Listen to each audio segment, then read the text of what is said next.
Inamin ng City Environment and Natural Resources Office o Senro Santiago na may kakulangan pa rin sa pagtugon ng mga problemang pangkapaligiran sa lungsod, kasabay ng patuloy na pagdiriwang ng National Environment Awareness Month ngayong Nobyembre.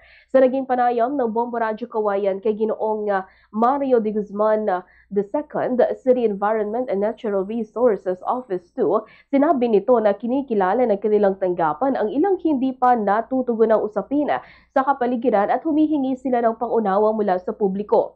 Dagdag pa niya, nagpapasalamat ang pamahalang panlungsod sa patuloy na kooperasyon ng mga mamamayan, ngunit may mga pagkakataong hindi agad na isasagawa ang lahat ng kinakailangang aksyon.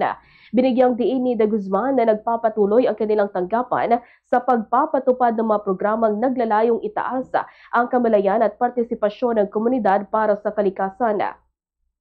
Kaugnay nito, nagsasagawa ang LGU Santiago ng mga aktibidad para sa mga mag-aaral at barangay bilang bahagi ng naturang pagdiriwang. Kabilang dito ang poster making contest, infographic competition, quiz bee at ang 10 araw na evaluation sa 37 barangay ng Santiago City para sa programang Gawad Ka Isa Ka sa Kapaligiran. Bukod pa rito, nakatakdang idaos ang culminating activity at awarding ceremony sa darating na 10 ng Disyembre. Kabilang sa iba pang aktibidad na isinagawa o nakatakdang isagawa ang fashion show at environmental pop dance competition, pati na ang mga naunang programa gaya ng recycling contest matapos ang pananalasa ng mga nagdaang bagyo. Ganito ang bahagi ng pahayag ni City Environment and Natural Resources to Mario de Guzman II.